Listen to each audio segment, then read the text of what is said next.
Huddle with corporate cars, delivering affordable luxury European vehicles nationwide. It is now 19 to 6. Cameron Slater from YL Oil is with us. Hello, Cameron. Hello, Larry. And we have Josie Pagani back with us. Hi, Josie. Hello. Cameron, issue one to you. Fonterra report out today, the independent report. Essentially, they stuffed up, and there's 33 ways to improve. So it was pretty obvious from the get-go, wasn't it, Cam?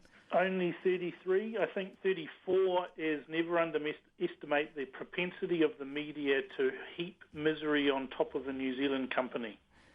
Oh, come on, Cam. Look, I just don't think that they fully addressed the botch-upperism, never mind the botulism.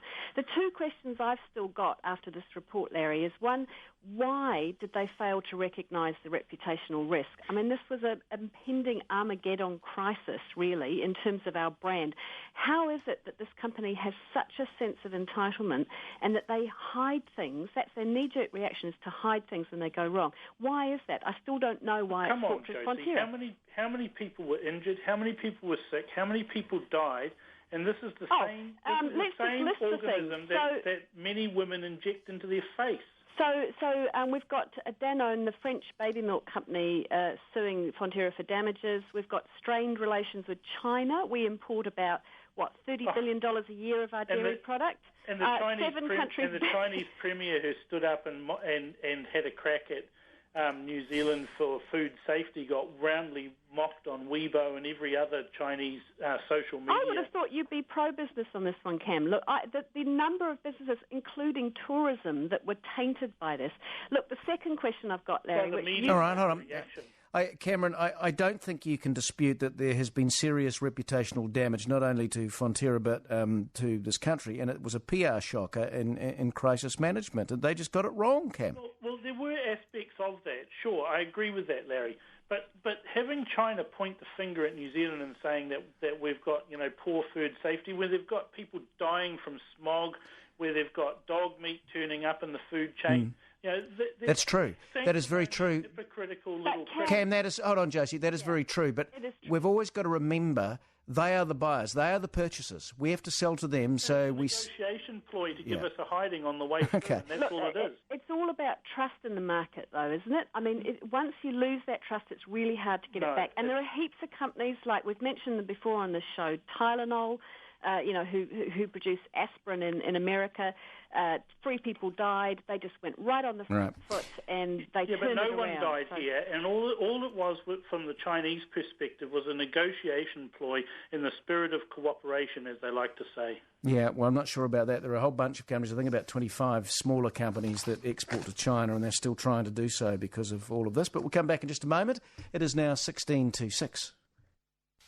Larry Williams Drive with the new ANZ, the bank that gives you Cameron more. Slater and Josie Pagani on the Huddle issue number 2, Josie. Briefly on this, the US and more revelations about American spy agencies tapping into phone calls, particular the German Chancellor Angela Merkel. What do you see in this?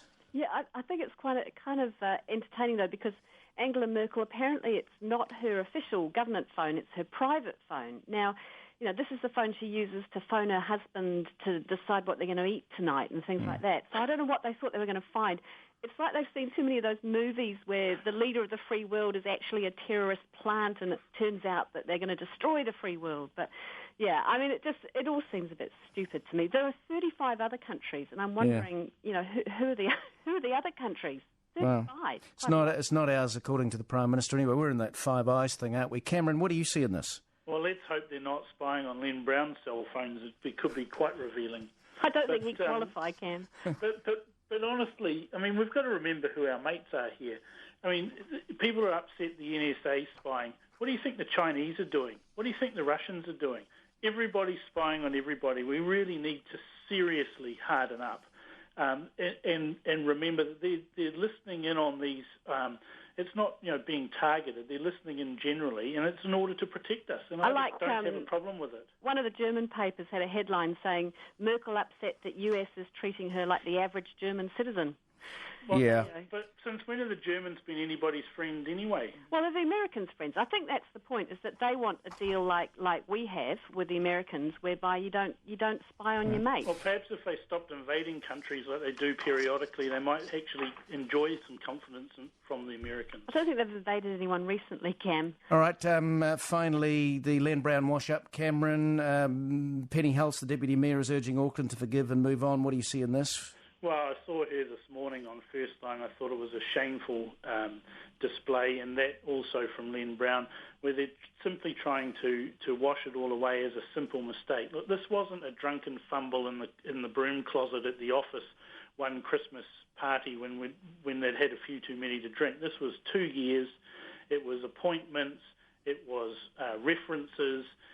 We've got favours being obtained for the mayor to entertain his lady friends in hotels. But we've got the use of the town hall as his personal bordello. This is not a mistake. Okay, It's a legacy of mistakes. I'll come back to you in a moment, Josie, but finally, in summary, Cameron, there is an inquiry. Is it over? Is it gone? What's the story there? It's not over. It's not gone, and there will be more that will come out because Len Brown still refuses to front on this. He keeps claiming that it's a private matter, that it somehow doesn't involve anybody else, and yet he's got his ratepayer-funded spin doctors working overtime, keeping his private matter out of public notice. Josie, final word. Yeah, but Cam, look, we know all the details, thanks to you. We don't need any more details. Just let the inquiry do its work and back off.